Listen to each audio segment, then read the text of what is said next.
Hey, what's up, guys, and welcome to the Digital Agency Hacker Podcast. Super pumped about today. I got my man Jose, my personal coach, on the show. We were having a conversation the other day about values. Yeah. Like, hey, we gotta have a deeper level conversation in front of everyone. We talk about values all the time. All the time. All the time. It's critical. It's the only thing we talk about, I feel like. Well, everything you build, when you're talking about building a company, leadership, culture, you got to do it based on values.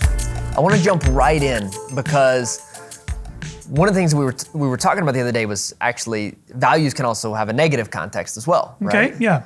I want to jump right into that. Okay. Most people think that values are positive, but there are potentially limiting values. All right. So they're not necessarily limiting, but they can be limiting. So values are just a short way of saying what motivates you, what's important to you. Your values is just what's important to you, what's driving you. And as leaders, entrepreneurs, most of us, sometimes we're unaware of what's driving us. We don't even know what our values are. So we take assessments, we do different tests so we can clarify our values and become aware of them, because it's really important to know what's driving you. But some of these values are potentially limiting. So what does that mean? It means that beneath the value, there's fear. You're driven by fear, okay? So that's what makes a value, I wouldn't say negative, but it might be a limiting value. So when you have something that's driving you, that's important to you, but at the root, there's fear. Let's give an example. Do you remember what my limiting value was? Yeah, so I'll give you a few examples. I know yours was being liked. Like when you did the values assessment, you had to pick 10 words, and you picked being liked. And in the assessment, that shows up as potentially limiting. Like right off the bat, it's right there. Other values that might be potentially limiting, just to give other examples, is controlling. Like if I value control, if I choose control, power, recognition, being liked, self-image, like looking good, all of these might be driven by fear. And when we're trying to accomplish a commitment or move forward running a business, they might hinder our ability to make the best decisions because we're being driven by this. So again, let's think about a JC who has to make a decision, but he values being liked. Mm-hmm. That, like you tell me how that might show up when you're making a decision as a boss. Well, it's been interesting, right? Because we found this, and I feel like it actually came back to life maybe a year after we did the assessment. I don't think we actually realized what we were doing, or at least I didn't realize what we were doing in the beginning, because it came to fruition maybe like 6 months, 7 months afterwards, where we had a team member that was really screwing up, really messing up. It didn't, she wasn't right for our fit, right? But for me, it was. You didn't want her to leave having a negative opinion of you. Absolutely. Yeah, right. You didn't want her to leave thinking that you were to blame, that it was your fault, that you did something wrong. Like you were really stressed out about her opinion of why this was happening. Which it was obvious. She didn't. Not that she was a wonderful person, a wonderful human being, but she didn't fit our culture, right? Yeah. And so this limiting factor or this limiting value of myself really hindered this. Yeah, you carried it along longer than it had to be. You made it longer, and it was emotionally, the cost for you, for her, for the company was a lot higher because you were being driven by this, and we had to work around it for quite some time. And you can actually, you can take advantage of people if you really know their limiting factors. Like, no, they probably take advantage. Like, how many people come to me asking for a raise instead of Yasser or instead of Agostina? Yeah, so they know you're going to be the nice guy that you. So why I don't do raises anymore.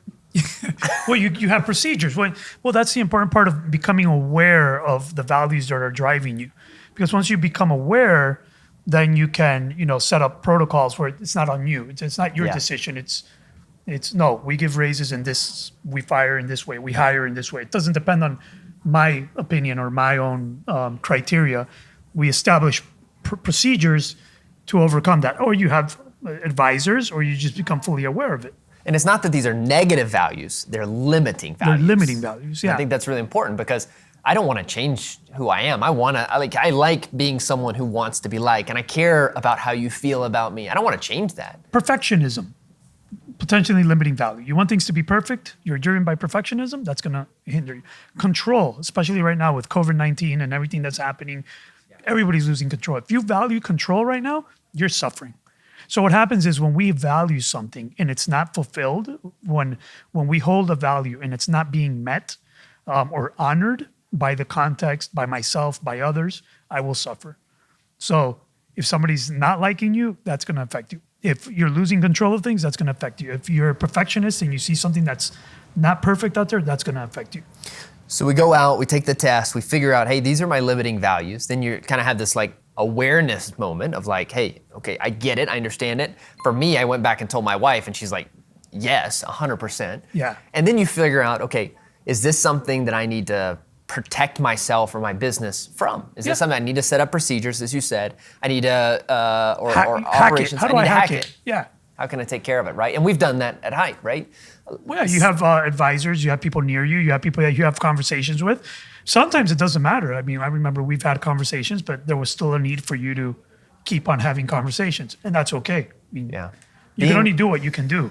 Being aware is step one, but there's also these positive values. So let's not just only talk about the limiting values, but what are some of the other values in the assessment?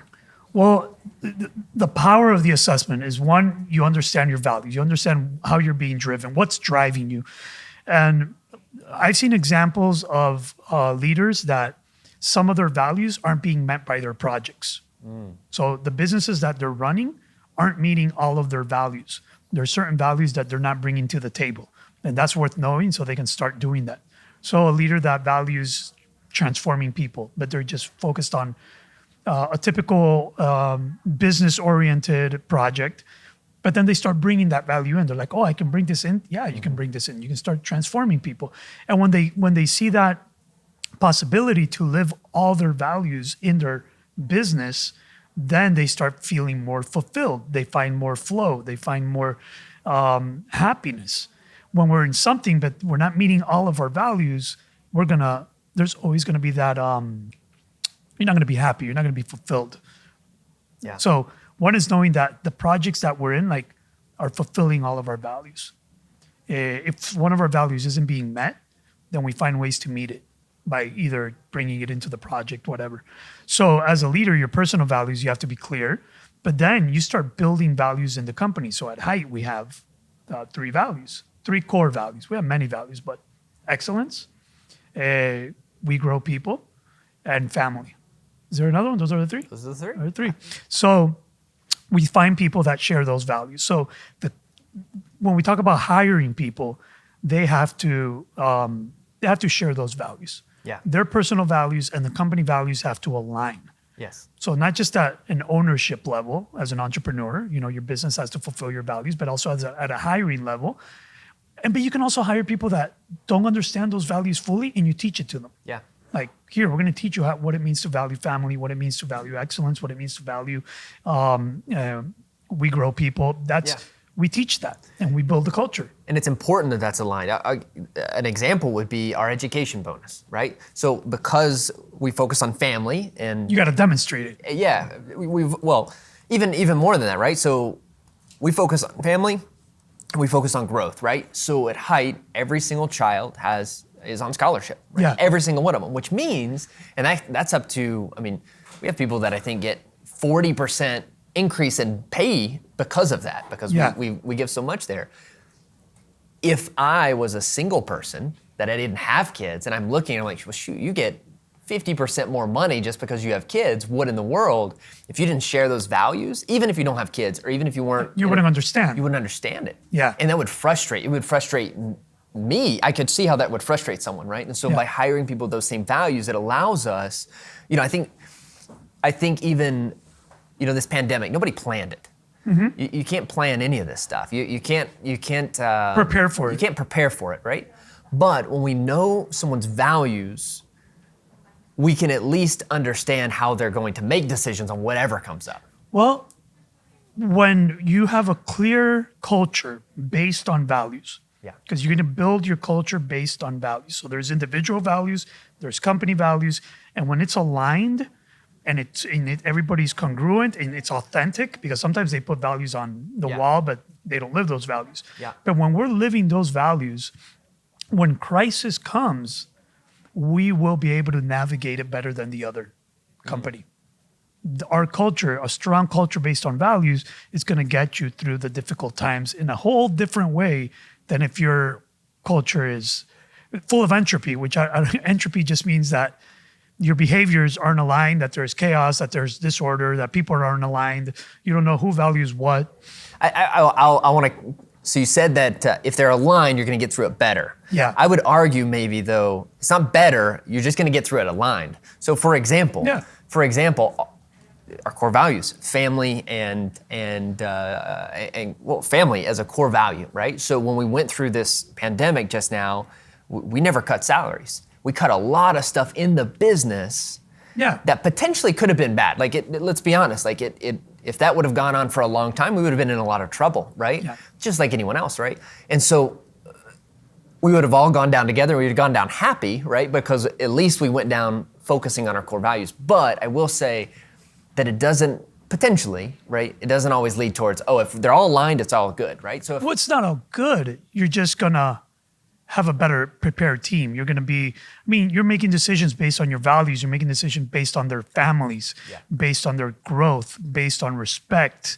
That's gonna, align your team, bring some synchronicity between us, and it's gonna prepare you to face whatever it is together better. Not everybody's jumping out of the boat like every man for themselves. We're in this together. It's gonna allow us all to face. We prepared for that. Yeah. Like working on the culture before this happened. Yeah.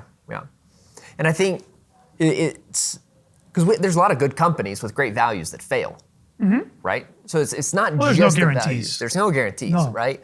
But what it allowed us to do is when we were failing. Like everybody was failing, right? So we dropped 40% of revenue in a 35-day period. We were failing.